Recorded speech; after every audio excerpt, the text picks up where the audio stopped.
정혜? 결혼식장 입구에서 하객들을 맞던 김영숙의 손이 그대로 멈췄습니다. 방명록을 건네던 손도 축하 인사를 받던 미소도 모두 그 순간 멈춰버렸습니다. 사람들 사이에 서 있는 한 여인, 짧게 자른 회색 머리, 남색 재킷, 두 손으로 축의금 봉투를 꼭 쥔 채 선뜻 다가오지 못하고 있는 모습. 김영숙은 그 얼굴을 단번에 알아봤습니다. 윤정이었습니다. 정희 역시 멀리서 영숙을 바라보고 있었습니다. 그래, 정말 영숙이구나. 영숙이 먼저 천천히 걸음을 옮겼습니다. 살아있었구나. 그 한마디에 정희는 더 이상 참지 못하고 눈물을 쏟았습니다. 이야기 시작합니다. 안녕하세요. 오늘도 찾아와 주셔서 감사합니다. 좋아요, 구독 눌러주세요. 구독은 무료이니 편하게 눌러주세요. 정희야, 너는 꼭 와야 해. 다른 사람은 몰라도 너는 안 오면 안 된다. 김영숙은 그렇게 말하며 윤정희의 손을 꼭 잡았습니다. 24세 봄이었습니다. 읍내 미용실 앞에는 파마약 냄새가 은은하게 번지고 있었습니다. 좁은 길가에는 자전거가 몇 대 세워져 있었고 버스 정류장 옆 분식집에서는 기름 냄새가 흘러나왔습니다. 영숙은 결혼을 앞두고 머리를 손질하고 나온 길이었습니다. 얼굴에는 긴장과 설렘이 함께 어려 있었습니다. 정희는 그런 친구를 가만히 바라보다가 웃었습니다. 내가 안 가면 누가 가니? 너 울면 손수건 들고 옆에 서 있어야지. 말은 가볍게 했지만 정희의 눈가도 조금 젖어 있었습니다. 두 사람은 전북의 작은 마을에서 함께 자랐습니다. 집과 집 사이는 논두렁 하나를 사이에 두고 있었습니다. 아침이면 정희가 먼저 영숙의 집 대문을 두드렸습니다. 영숙은 책가방을 들고 뛰어나왔습니다. 둘은 흘길을 따라 학교까지 걸었습니다. 비가 오는 날에는 우산 하나를 나눴었고 겨울에는 손을 주머니에 넣고 서로의 팔짱을 꼈습니다. 정희는 말수가 많지 않았습니다. 대신 한 번 마음을 주면 오래 지키는 사람이었습니다. 누가 부탁을 하면 쉽게 거절하지 못했습니다. 약속 시간보다 늘 먼저 나갔고 남의 사정을 자기 일처럼 걱정했습니다. 동네 어른들은 그런 정의를 두고 저 아이는 속이 깊다고 말했지요. 영숙은 정의보다 조금 더 밝고 씩씩했습니다. 웃음소리가 컸고 화가 나도 오래 품지 않았습니다. 바느질 솜씨가 좋아서 헌 옷도 새 옷처럼 고쳐 입었습니다. 친구들 사이에서는 늘 앞장서는 아이였습니다. 하지만 마음이 약한 사람에게는 누구보다 따뜻했습니다. 두 사람은 서로 달랐지만 그래서 더 가까웠습니다. 정희가 조용히 걱정을 삼키면 영숙이 먼저 물었습니다. 무슨 일 있어? 영숙이 괜히 큰 소리로 웃으면 정희가 알아차렸습니다. 너 지금 속상하지? 그런 사이였습니다.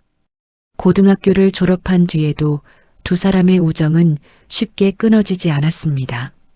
영숙은 읍내 한복집에 들어가 바느질을 배웠습니다. 정희는 시장 안 작은 식당에서 일을 돕다가 훗날 학교 급식실에 들어가게 되었습니다. 서로의 하루는 달라졌지만 장날이면 꼭 만나 국수 한 그릇을 나눠 먹었습니다. 영숙은 손끝이 야무졌습니다. 천을 만지면 곱게 펴졌고 삐뚤어진 옷단도 영숙의 손을 거치면 반듯해졌습니다. 정희는 그런 영숙을 자랑스러워했습니다. 영숙은 반대로 정희의 성실함을 부러워했습니다. 정희는 무슨 일을 해도 묵묵히 끝까지 했습니다. 힘들다는 말을 잘하지 않았습니다. 그러던 어느 날 영숙이 결혼 소식을 전했습니다. 상대는 같은 읍내에서 목공소 일을 하는 성실한 남자였습니다. 넉넉한 집안은 아니었지만 말이 적고 책임감이 강한 사람이었습니다. 영숙은 부끄러운 듯 웃으며 말했습니다. 나 시집 간다. 정희는 한참 동안 친구의 얼굴을 바라보았습니다. 기쁜데 이상하게 목이 메었습니다. 매일 보던 친구가 이제는 다른 집 사람이 된다는 사실이 그제야 실감났습니다. 잘됐다. 정말 잘됐다. 정희는 그렇게 말하며 영숙의 손등을 토닥였습니다. 영숙은 장난스럽게 눈을 흘겼습니다. 말만 하지 말고 꼭 와. 나 너 없으면 이상할 것 같아. 갈게. 무슨 일이 있어도 갈게. 그 약속은 가볍게 한 말이 아니었습니다. 정희에게 영숙의 결혼식은 단순한 잔치가 아니었습니다. 어린 시절을 함께 건너온 친구를 새 인생으로 보내는 날이었습니다. 그래서 정희는 며칠 전부터 일을 조정했습니다. 식당 주인에게도 미리 말했습니다. 결혼식 날만큼은 꼭 쉬어야 한다고 했습니다. 결혼식 전날 아침 정희는 읍내 시장에 나갔습니다. 영숙에게 줄 작은 선물을 사기 위해서였습니다. 큰 돈은 없었습니다. 그래도 그냥 갈 수는 없었습니다. 정희는 시장 안 포목점에서 연한 분홍빛 손수건 2장을 골랐습니다. 하나는 영숙에게 주고 하나는 자신이 간직할 생각이었습니다. 어린 시절 나눠 쓰던 우산처럼 이번에는 손수건을 나눠 갖고 싶었습니다. 포목점 주인은 종이에 손수건을 곱게 싸주었습니다.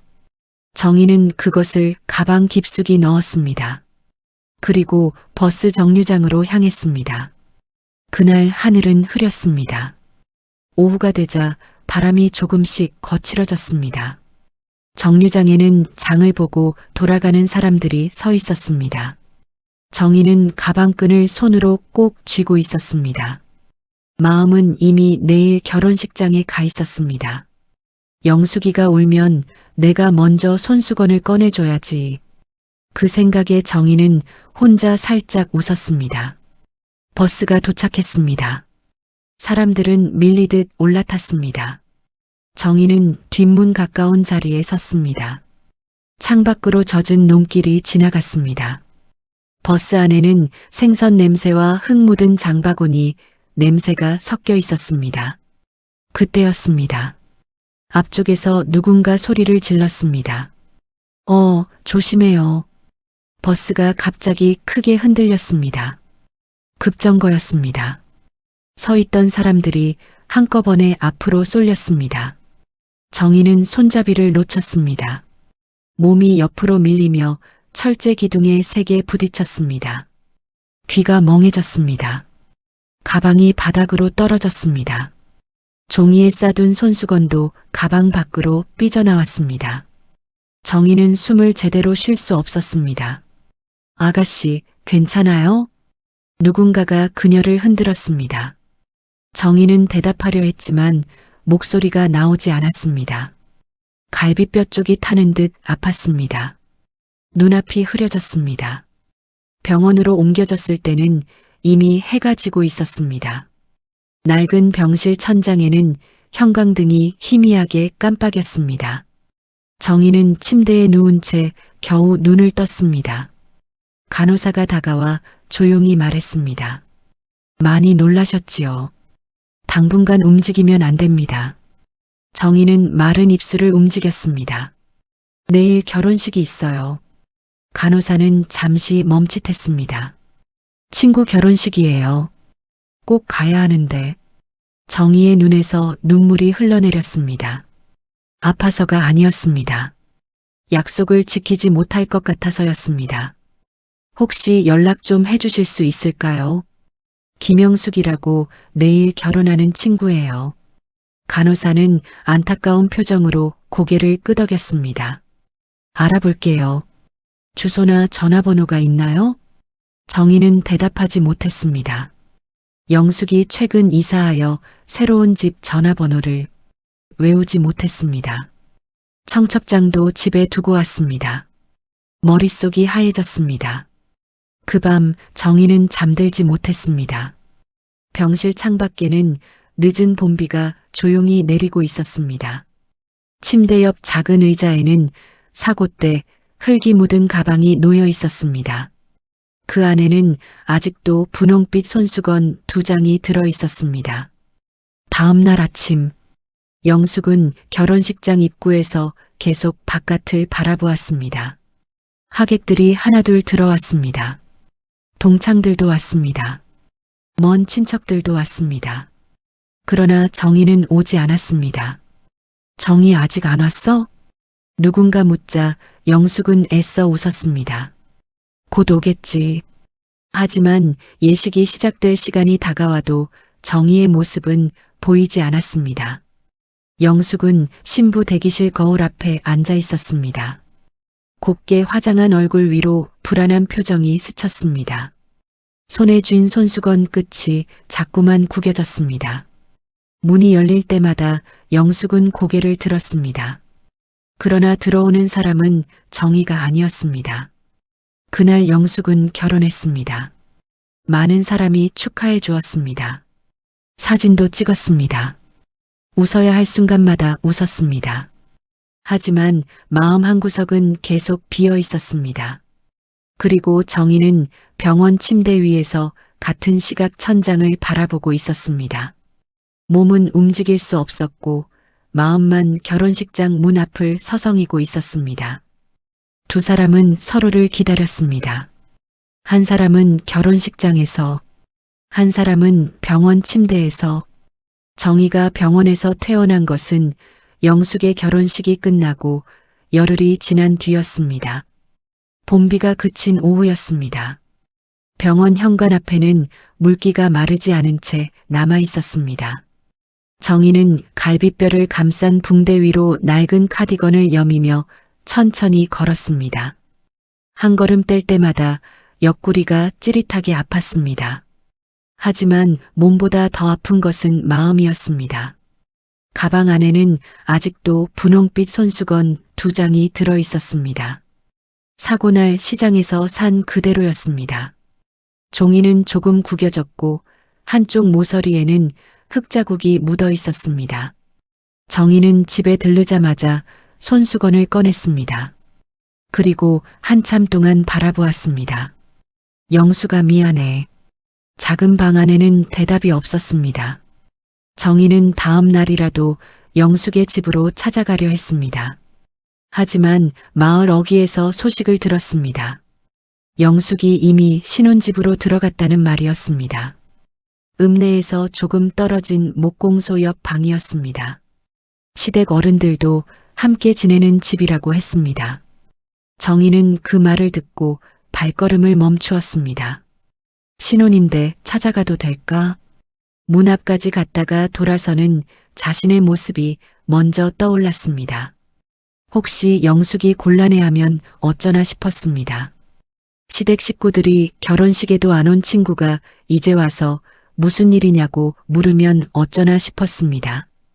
그렇게 하루를 미루었습니다. 하루가 사흘이 되었습니다. 사흘이 보름이 되었습니다. 정희는 몇 번이나 편지를 쓰려고 했습니다. 얇은 편지지를 펴고 첫 줄에 영수가라고 적었습니다. 그러나 다음 문장이 이어지지 않았습니다. 결혼식에 못 간 이유를 쓰자니 변명 같았습니다. 사고가 났다고 쓰자니 친구에게 걱정을 끼치는 것 같았습니다. 늦게 연락해서 미안하다고 쓰자니 이미 너무 늦어버린 것 같았습니다. 정희는 편지지를 접었다가 다시 펼쳤습니다. 아니야. 직접 가서 말해야 해. 하지만 직접 가는 일도 쉽지 않았습니다. 몸이 회복될 즈음 식당 일은 더 바빠졌습니다. 시장에는 장마를 앞두고 손님이 몰렸습니다. 정희는 새벽부터 국물을 끓이고 점심에는 상을 나르고 저녁에는 그릇을 닦았습니다. 하루가 끝나면 손가락 마디가 퉁퉁 부었습니다. 그래도 잠들기 전이면 꼭 영숙 생각이 났습니다. 이번 장날에는 가야지. 하지만 그 장날에도 가지 못했습니다. 한편 영숙도 정희를 기다렸습니다. 신혼집의 작은 방에는 결혼식 사진이 놓여 있었습니다. 사진 속 영숙은 웃고 있었지만 눈가가 어딘가 허전해 보였습니다. 남편은 그런 영숙을 조용히 바라보다가 물었습니다. 그 친구가 그렇게 가까운 사람이었소? 영숙은 사진에서 눈을 떼지 못한 채 대답했습니다. 친구라기보다 자매 같았어요. 그런데 왜 안 왔을까? 영숙은 잠시 입술을 깨물었습니다. 무슨 일이 있었겠지요. 연락은 해봤소? 그 말에 영숙은 고개를 숙였습니다. 못하겠어요. 왜요? 혹시 정희가 정말 곤란한 일이 있었으면 내가 서운한 티를 내는 것 같잖아요. 남편은 더 묻지 않았습니다. 영숙은 정희가 자신을 일부러 외면했다고 생각하지 않았습니다. 적어도 처음에는 그랬습니다. 정희는 그런 사람이 아니었습니다. 약속을 가볍게 여길 사람이 아니었습니다. 비 오는 날에도 남의 집 제사 음식을 도우러 가던 친구였습니다. 어린 시절 잃어버린 연필 하나도 끝까지 찾아주던 친구였습니다. 그래서 더 마음이 아팠습니다.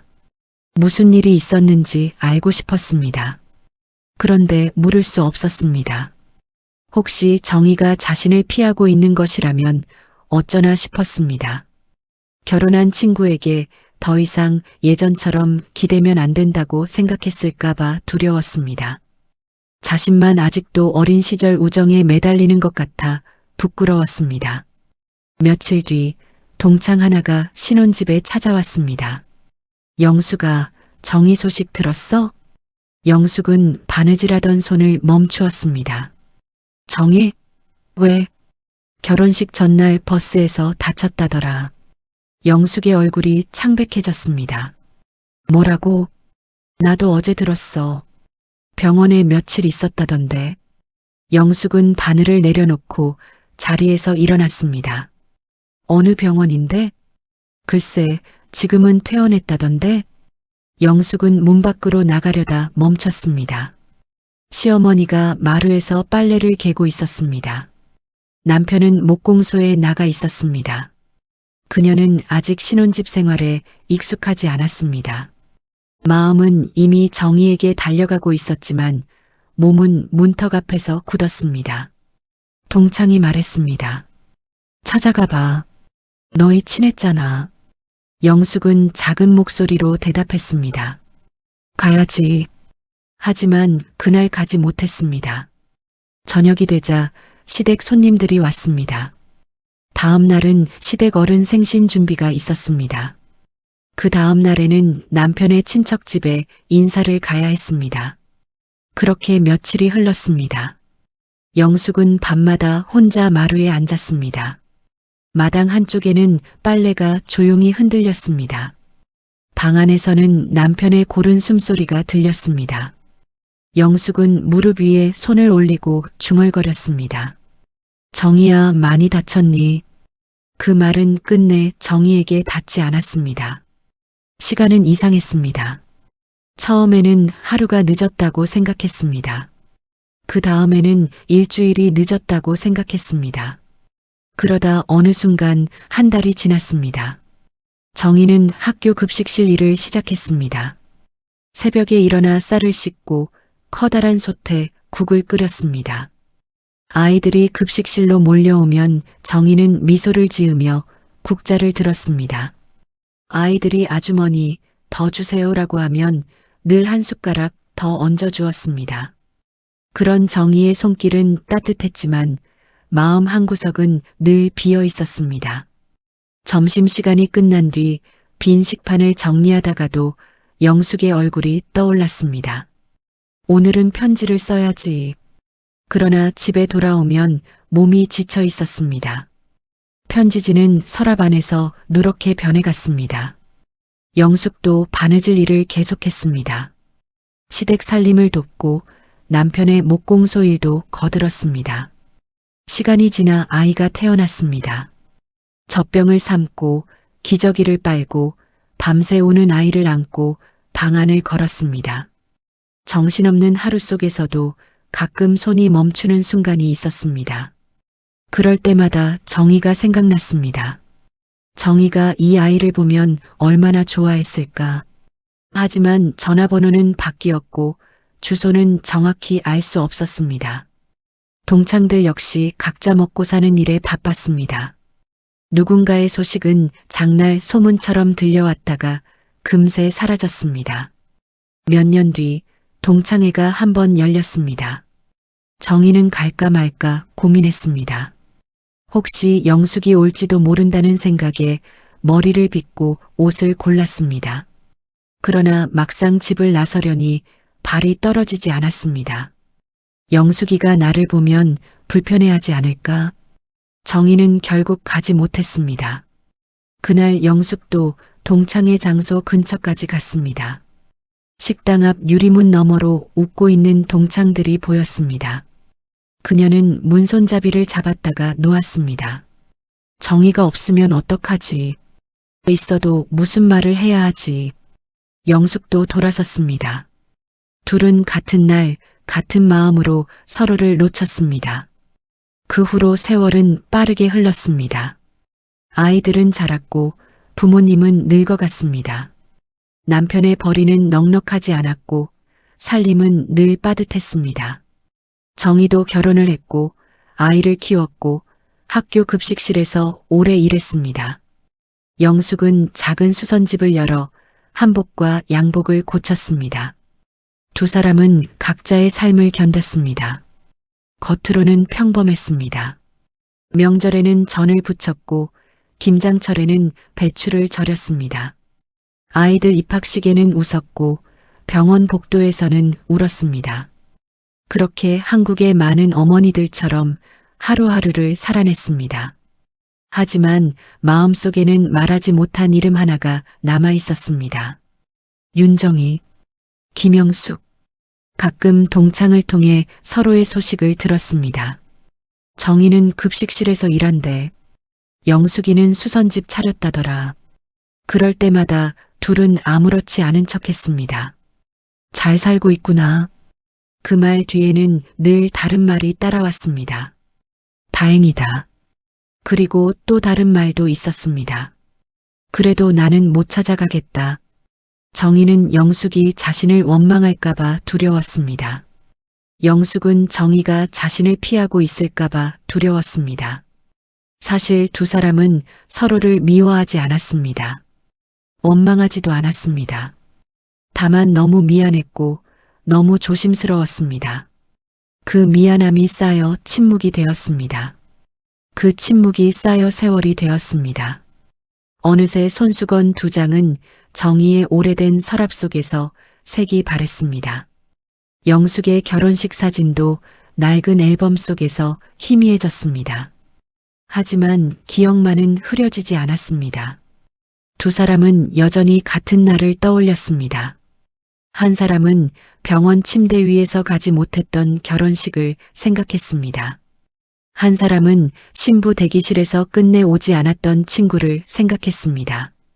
시간은 누구에게나 공평했습니다. 어느새 윤정희의 머리카락은 희끗희끗해졌습니다. 손등에는 굵은 핏줄이 드러났고 평생 급식실에서 일한 손가락 마디는 조금씩 굽어 있었습니다. 학교 급식실에서 정년퇴직한 지도 벌써 여러 해가 흘렀습니다. 아침마다 일찍 일어나던 습관은 여전했습니다. 새벽 5시만 되면 눈이 떠졌습니다. 하지만 이제는 출근할 학교가 없었습니다. 정희는 작은 아파트 베란다에서 화분에 물을 주고 따뜻한 보리차를 한 잔 끓였습니다. 텔레비전에서는 아침 뉴스가 흘러나왔습니다. 창밖에는 출근하는 사람들이 분주하게 걸어갔습니다. 그 모습을 바라볼 때마다 정희는 가끔 이런 생각을 했습니다. 세월 참 빠르네. 남편은 몇 해 전 병으로 먼저 세상을 떠났습니다. 아들은 서울에서 직장을 다녔고 딸은 결혼의 가정을 꾸렸습니다. 자식들은 자주 안부 전화를 했지만 혼자 보내는 시간은 점점 길어졌습니다. 그래도 정희는 외롭다고 말하지 않았습니다. 혼자 장을 보고 혼자 밥을 먹고 혼자 산책하는 일도 이제는 익숙했습니다. 다만 서랍 하나만은 아직도 열지 못했습니다. 안방 장롱 아래 칸. 그 안에는 오래된 사진첩과 작은 상자가 하나 들어 있었습니다. 정희는 가끔 그 상자를 꺼냈습니다. 뚜껑을 열면 가장 먼저 눈에 들어오는 것은 색이 바랜 분홍빛 손수건 2장이었습니다. 50년 전 영숙의 결혼 선물로 준비했던 바로 그 손수건이었습니다. 정희는 조심스럽게 손끝으로 천을 쓸어내렸습니다. 미안하다. 이 말은 이제 습관처럼 입에서 흘러나왔습니다. 정희는 자신도 모르게 혼잣말을 했습니다. 영숙이는 손녀도 받겠지. 그 말을 하고 나니 괜히 웃음이 났습니다. 우리 나이가 벌써 손주 볼 나이인데. 그런데도 마음속에 영숙은 여전히 스물네 모습 그대로 남아 있었습니다. 며칠 뒤 휴대전화가 울렸습니다. 오래전부터 동창회 총무를 맡고 있는 박순자의 전화였습니다. 정희는 반갑게 전화를 받았습니다. 순자야. 정희야, 잘 지내지? 응. 별일 없지. 안부를 주고받던 순자는 잠시 말을 고르더니 본론을 꺼냈습니다. 이번 토요일 시간 괜찮아? 왜? 영숙이 손녀 결혼식이 있거든. 정희는 순간 아무 말도 하지 못했습니다. 숨이 턱 막히는 것 같았습니다. 순자는 계속 말했습니다. 우리 동창들 몇 명 가기로 했어. 정희야? 정희는 겨우 입을 열었습니다. 영숙이라고? 응. 김영숙. 순간 정희의 눈앞이 흐려졌습니다. 심장이 이상할 정도로 빠르게 뛰기 시작했습니다. 순자는 아무것도 모른 채 웃으며 말했습니다. 너희 둘 제일 친했잖아. 그 말이 정희의 가슴을 깊이 찔렀습니다. 제일 친했잖아. 한때는 정말 그랬습니다. 누구도 둘을 떼어놓을 수 없을 만큼 가까웠습니다. 그런데 어느새 50년이 흘렀습니다. 전화기 너머로 순자의 목소리가 다시 들렸습니다. 같이 갈래? 정희는 쉽게 대답하지 못했습니다. 한참이 지나서야 조용히 물었습니다. 영숙이는 건강해? 응. 허리는 좀 안 좋다던데 잘 지내. 그래. 그날 보면 알겠지만 많이 늙었더라. 정희는 쓴웃음을 지었습니다. 나도 마찬가지지. 순자는 웃었습니다. 우리 다 늙었어. 잠시 침묵이 흘렀습니다. 순자가 조심스럽게 말했습니다. 정희야. 혹시 아직도 그 일 때문에 안 만나는 거야? 정희는 창밖을 바라보았습니다. 늦은 오후 햇살이 베란다 화분 위에 길게 드리워져 있었습니다. 아니, 정희가 천천히 말했습니다. 원망해서 못 만난 게 아니야. 그럼 미안해서. 순자는 아무 말도 하지 못했습니다. 정희는 떨리는 목소리로 말을 이었습니다.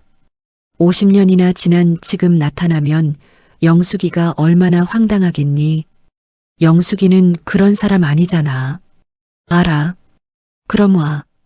순자의 말은 짧았지만 이상하게 마음에 오래 남았습니다. 한 번은 만나야 하지 않겠니? 전화는 그렇게 끝났습니다. 그날 저녁, 정희는 식탁 위에 오래된 사진첩을 펼쳤습니다. 두꺼운 비닐을 넘기자 빛바랜 흑백 사진이 나타났습니다. 교복을 입은 두 소녀, 어깨동무를 한 채 환하게 웃고 있었습니다. 정희는 사진을 쓰다듬으며 혼잣말을 했습니다. 나 아직도 너한테 할 말이 많다. 눈물이 사진 위로 떨어졌습니다. 한 방울, 또 한 방울, 사진 속 영숙의 얼굴 위에 맺혔습니다. 정희는 황급히 손등으로 닦아냈습니다. 미안. 그 말밖에는 나오지 않았습니다. 며칠 동안 정희는 결혼식에 갈지 말지 계속 고민했습니다. 옷장 문을 열었다가 닫기를 반복했습니다. 어떤 옷을 입을지가 아니라 정말 가도 되는지를 고민했습니다. 손녀가 물었습니다. 할머니, 어디 가실 때 있으세요? 정희는 잠시 망설이다가 말했습니다. 아주 오래된 친구를 만나러 갈지도 모르겠다. 손녀는 환하게 웃었습니다. 그럼 꼭 가세요. 50년이나 못 만났는데? 그래서 더 가셔야죠. 손녀는 아무렇지 않게 말했습니다. 친구는 오래될수록 다시 만나기 어렵잖아요. 그 말이 정희의 마음을 흔들었습니다. 그날 밤, 정희는 거실에 혼자 앉아 있었습니다. 벽시계 초침 소리만 조용히 들렸습니다. 남편 영정사진 앞에는 작은 국화 한 송이가 놓여 있었습니다. 정희는 사진을 바라보며 나지막이 말했습니다. 당신이라면 어떻게 했을까요? 대답은 들리지 않았습니다. 하지만 이상하게 마음은 조금 편안해졌습니다. 정희는 천천히 일어나 장롱을 열었습니다. 그리고 손자의 졸업식 때 입었던 남색 재킷을 꺼냈습니다. 깨끗이 다려둔 크림색 블라우스도 함께 꺼냈습니다. 옷걸이에 걸어두고 한참을 바라보았습니다. 마지막으로 작은 서랍을 열었습니다. 그 안에는 50년 동안 간직한 분홍빛 손수건 2장이 그대로 남아 있었습니다. 정희는 그 중 한 장을 조심스럽게 접어 작은 손가방 안에 넣었습니다. 혹시 그 생각 끝에는 말이 이어지지 않았습니다. 영숙이에게 줄 수 있을까? 아니면 끝내주지 못할까? 아무것도 알 수 없었습니다. 다만 이번에는 도망치고 싶지 않았습니다. 50년 전에는 가지 못했습니다. 하지만 이번에는 갈 수 있었습니다. 이제 남은 것은 단 하나였습니다. 결혼식장에서 영숙과 눈을 마주할 용기를 내는 일이었습니다. 결혼식 당일 아침이 밝았습니다. 정희는 평소보다 2시간이나 일찍 일어났습니다. 밤새 잠을 제대로 이루지 못했습니다. 새벽마다 몇 번씩 눈을 떴습니다. 시계를 확인하고 다시 누웠지만 머릿속에는 한 사람의 얼굴만 떠올랐습니다. 김영숙. 50년 동안 한 번도 잊은 적 없던 이름이었습니다. 정희는 천천히 준비를 했습니다. 다림질에 둔 남색 재킷을 입고 블라우스의 단추를 하나씩 채웠습니다. 거울 앞에 서서 머리를 정리했지만 손끝이 자꾸 떨렸습니다. 손가방 안에는 축의금 봉투와 함께 작은 손수건 하나가 들어 있었습니다. 50년 동안 간직해온 분홍빛 손수건이었습니다. 정희는 손가방을 한 번 더 확인한 뒤 집을 나섰습니다. 결혼식장은 사람들로 북적였습니다. 입구에는 꽃장식이 길게 늘어서 있었고 축하 화환이 복도를 가득 메우고 있었습니다. 젊은 하객들은 사진을 찍으며 웃고 있었습니다. 정희는 잠시 걸음을 멈췄습니다. 괜히 왔나? 갑자기 발길이 떨어지지 않았습니다. 문을 열고 들어가면 정말 영숙을 만나게 됩니다. 정희는 숨을 길게 내쉬었습니다. 여기까지 왔는데 그때 뒤에서 익숙한 목소리가 들렸습니다. 정희 왔네. 동창의 총무 순자였습니다. 순자는 환하게 웃으며 정희의 손을 잡았습니다. 잘 왔다. 정희는 애써 웃었습니다. 많이 떨리네. 순자는 정희의 어깨를 가볍게 두드렸습니다. 영숙도 많이 떨고 있을 거야. 나 그냥 축의금만 내고 갈까? 순자는 단호하게 고개를 저었습니다. 오늘 도망가면 평생 또 후회한다. 정희는 아무 말도 하지 못했습니다. 예식 시작까지는 아직 시간이 조금 남아 있었습니다. 신부 가족들은 입구에서 하객들을 맞이하고 있었습니다. 정희는 멀리서 그 모습을 바라보았습니다. 그리고 한 사람을 발견했습니다. 곱게 차려입은 연보라색 한복. 허리는 조금 굽었지만 미소만큼은 예전 그대로였습니다. 김영숙이었습니다. 정희의 숨이 멎는 것 같았습니다. 50해라는 시간이 한순간에 사라졌습니다. 눈앞에는 24의 신부가 그대로 서 있는 것만 같았습니다. 영숙도 손님을 맞다가 무심코 고개를 들었습니다.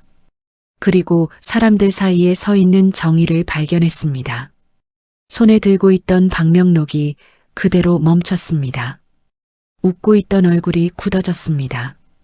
주변 사람들은 아무것도 모른 채 인사를 나누고 있었지만 두 사람에게는 아무 소리도 들리지 않았습니다. 오직 서로의 얼굴만 보였습니다.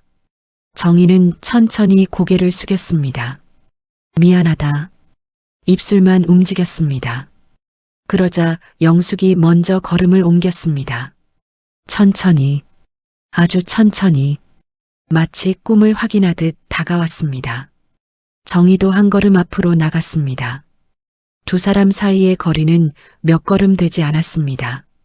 하지만 그 몇 걸음은 50회의 시간이었습니다. 영숙이 먼저 입을 열었습니다. 정희야. 그 한마디에 정희의 눈물이 쏟아졌습니다. 영숙아. 정희는 더 이상 말을 잇지 못했습니다. 고개를 숙인 채 계속 울었습니다. 한참을 그렇게 서 있던 정희가 겨우 말을 꺼냈습니다. 미안했어. 영숙은 조용히 바라보고 있었습니다. 정말 미안했어. 정희는 떨리는 목소리로 말을 이어갔습니다. 그날 버스 사고가 났어. 병원으로 실려갔는데 연락도 못했어. 퇴원하고 바로 찾아가려고 했는데 신혼인데 괜히 찾아가면 안 될 것 같더라. 정희는 흐르는 눈물을 닦았습니다. 시간이 조금 지나면 설명하면 된다고 생각했어. 근데 그 조금이 50회가 돼버렸어. 주변에 있던 동창들도 하나둘 말을 멈추고 두 사람을 바라보기 시작했습니다. 정희는 계속 울면서 말했습니다. 혹시 내가 나를 미워할까봐, 원망할까봐, 무서워서 못 찾아갔어. 그 말이 끝나자 영숙도 눈물을 참지 못했습니다. 영숙은 천천히 손을 뻗었습니다. 그리고 정희의 두 손을 꼭 잡았습니다. 주름진 손이 서로 포개졌습니다. 따뜻했습니다. 영숙이 울먹이며 말했습니다. 바보야. 정희는 놀란 얼굴로 영숙을 바라보았습니다. 영숙은 눈물을 닦으며 웃었습니다. 난 내가 일부러 안 온 줄 한 번도 생각한 적 없어. 정희는 믿을 수 없다는 듯 눈을 크게 떴습니다. 정말? 응. 그럼. 정희의 목소리가 떨렸습니다. 나 안 미워했어? 영숙은 고개를 저었습니다. 한 번도. 정희는 그 자리에 그대로 주저앉을 것만 같았습니다. 영숙은 천천히 말을 이어갔습니다. 결혼식 날은 많이 걱정했어. 며칠 지나서는 무슨 일이 있었겠구나 생각했어. 나중에 내가 사고 났다는 얘기도 들었어. 정희가 놀라 물었습니다. 알고 있었어? 응. 그런데 왜? 영숙은 씁쓸하게 웃었습니다. 찾아가려고 했지. 근데 신혼이라 정신도 없었고 시댁일도 있었고. 영숙은 잠시 말을 멈췄습니다. 시간이 조금 지나면 만나겠지 했어. 정희는 눈물을 훔쳤습니다. 영숙도 같은 말을 했습니다. 그러다 시간이 흘렀어. 나도 내가 혹시 나를 피하는 줄 알고 차마 먼저 연락을 못했어. 순간 두 사람은 동시에 허탈하게 웃었습니다. 웃음 속에는 50회의 후회가 담겨 있었습니다. 영숙은 한 번도 자신을 잊지 않았던 것입니다. 미워한 적도 없었습니다. 정희는 떨리는 손으로 가방을 열었습니다. 그리고 50회 동안 품고 살았던 분홍빛 손수건을 꺼냈습니다. 조심스럽게 영숙의 손 위에 올려놓았습니다. 원래 정희는 울음을 삼키며 말했습니다. 내 결혼식 날 주려고 샀던 거야. 영숙은 손수건을 바라보다 끝내 참았던 눈물을 쏟아냈습니다. 50회를 돌아온 선물이었습니다. 그리고 그 순간 두 사람은 비로소 깨달았습니다. 자신들을 갈라놓았던 것은 미움이 아니었습니다. 상대를 아끼는 마음 때문에 먼저 다가가지 못했던 용기 없는 배려였습니다. 결혼식은 따뜻한 박수 속에서 무사히 끝났습니다. 신랑과 신부는 양가 부모님께 큰절을 올렸고 하객들은 하나둘 축하 인사를 건네며 식장을 나섰습니다. 조금 전까지 웃음소리로 가득했던 예식장은 어느새 한결 조용해졌습니다. 정희는 밖으로 나와 로비 의자에 잠시 앉았습니다. 긴장이 풀리자 다리에 힘이 빠졌습니다. 영숙도 손님들을 배웅한 뒤 천천히 정희 곁으로 걸어왔습니다. 두 사람은 한동안 아무 말도 하지 않았습니다. 50해 동안 하지 못했던 이야기를 무슨 말부터 시작해야 할지 몰랐습니다. 잠시 후 영숙이 먼저 웃었습니다. 우리 참 많이 늙었다. 정희도 따라 웃었습니다. 그러게. 둘은 서로의 얼굴을 찬찬히 바라보았습니다. 주름도 많아졌고 머리도 휘어졌습니다. 하지만 눈빛만큼은 예전 그대로였습니다. 정희가 조용히 말했습니다. 예전엔 내 얼굴 보면 하루 종일 웃었는데 영숙도 미소를 지었습니다. 오늘도 그렇네. 두 사람은 동시에 웃었습니다. 이번에는 눈물이 아닌 웃음이었습니다. 예식장을 나온 두 사람은 근처 작은 공원으로 걸어갔습니다. 초여름 바람이 나무 사이를 천천히 지나가고 있었습니다. 벤치에 나란히 앉은 두 사람은 오랜만에 마음을 내려놓았습니다. 정희가 먼저 입을 열었습니다. 그동안 어떻게 살았어? 영숙은 멀리 아이들이 뛰노는 모습을 바라보며 말했습니다. 그냥 다들 사는 것처럼 살았지. 남편과 함께 작은 수선집을 꾸렸던 이야기. 손님이 없어 밤늦게까지 미싱을 돌리던 이야기. 아이들 학비를 마련하려고 새벽까지 바느질을 했던 이야기. 남편을 먼저 떠나보낸 이야기. 손녀가 태어나 다시 웃게 된 이야기. 영숙은 담담하게 이야기했습니다. 정희도 자신의 이야기를 들려주었습니다. 학교 급식실에서 30년 넘게 일했던 일. 아이들이 급식 아주머니라며 웃어주던 기억. 정년 퇴직하던 날 울었던 일. 남편을 보내고 혼자 밥 먹는 시간이 가장 힘들었다는 이야기. 둘은 서로의 삶을 처음 듣는 사람이었습니다. 하지만 이상하게도 모든 이야기가 익숙했습니다. 50해를 떨어져 살았는데도 서로를 너무 잘 알고 있었습니다. 영숙이 조용히 물었습니다. 정희야, 혹시 나 원망한 적 있었어? 정희는 바로 고개를 저었습니다. 한 번도. 정말? 응. 정희는 미소를 지었습니다. 오히려 내가 행복하게 살고 있길 바랐어. 영숙의 눈시울이 붉어졌습니다. 나도 그랬어. 잠시 침묵이 흘렀습니다. 영숙이 나지막하게 말했습니다. 50해 동안. 응. 내 생일 되면 생각났어. 정희는 놀란 표정을 지었습니다. 정말? 응. 나도. 정희는 웃으며 말했습니다. 비 오는 날이면 더 생각났어. 영숙도 고개를 끄덕였습니다. 장날 지나갈 때마다 생각났고 두 사람은 허탈하게 웃었습니다. 이렇게 서로 생각하면서 왜 한 번도 못 만났을까? 정희가 한숨을 내쉬었습니다. 우리가 너무 바보였지. 영숙도 인정했습니다. 조금만 용기를 냈으면 됐는데. 정희는 하늘을 올려다보았습니다. 전화 한 통이면 됐는데. 편지 한 장이면 됐는데. 미안하다는 말 한마디면 됐는데. 둘은 한동안 말없이 앉아 있었습니다. 50해가 너무 길게 느껴졌습니다. 그러나 동시에 지금이라도 만난 것이 다행이라는 생각도 들었습니다. 며칠 뒤 영숙의 집 초인종이 울렸습니다. 문을 열자 정희가 작은 보냉 가방을 들고 서 있었습니다.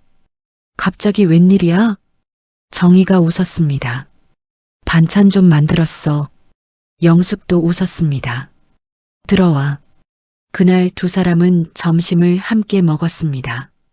된장찌개를 끓이고 계란말이를 만들고 김치를 꺼냈습니다. 특별한 음식은 아니었습니다. 하지만 두 사람에게는 가장 따뜻한 식사였습니다. 식사를 마친 뒤 영숙이 말했습니다. 다음 주엔 내가 갈게. 그래. 우리 이제 자주 만나자. 정희는 미소를 지으며 손을 내밀었습니다. 약속? 영숙도 손을 맞잡았습니다. 이번 약속은 절대 안 늦는다. 두 사람은 크게 웃었습니다. 계절은 다시 바뀌었습니다. 가을이 되자 두 사람은 동창회에도 함께 참석했습니다. 예전에는 서로를 피해 빈자리를 찾았지만 이제는 가장 먼저 나란히 앉았습니다. 동창들은 놀라며 말했습니다. 둘이 다시 만난 거야? 영숙이 웃으며 대답했습니다. 응. 정희도 덧붙였습니다. 우린 이제 다시 친구야. 동창들은 큰 박수를 보냈습니다. 그날 단체 사진을 찍을 때였습니다. 사진사가 외쳤습니다. 친한 분끼리 서세요. 그러자 두 사람은 아무 말 없이 서로의 옆으로 걸어갔습니다. 50해 전 졸업사진처럼 다시 어깨동무를 했습니다. 이번에는 누구도 떨어뜨릴 수 없는 거리였습니다. 집으로 돌아온 정희는 새로 인화한 사진을 거실 액자에 넣었습니다. 그 옆에는 어린 시절 흑백 졸업사진도 함께 세워두었습니다. 50해의 시간이 나란히 놓였습니다. 정희는 두 사진을 번갈아 바라보다가 조용히 미소 지었습니다. 인생은 생각보다 긴 것 같지만 사람과 사람의 인연은 아주 작은 오해 하나에도 쉽게 멀어질 수 있습니다. 반대로 그 인연은 단 한 번의 용기만으로도 다시 이어질 수 있습니다. 혹시 지금도 마음속에 먼저 연락하지 못한 친구가 있으신가요? 미안하다는 말이 늦었다고 생각하고 계신가요? 그렇다면 오늘 하루만큼은 먼저 안부를 전해보시기 바랍니다. 정희와 영숙은 너무 늦게 다시 만났습니다. 하지만 두 사람은 마지막까지 이렇게 말했습니다. 우린 50해를 잃은 게 아니야. 남은 시간을 다시 선물 받은 거야. 그리고 그날 이후 두 사람은 생일마다 함께 미역국을 먹었고 봄마다 꽃구경을 갔으며 명절마다 서로의 집 문을 가장 먼저 두드리는 다시 세상에서 가장 소중한 친구가 되었습니다.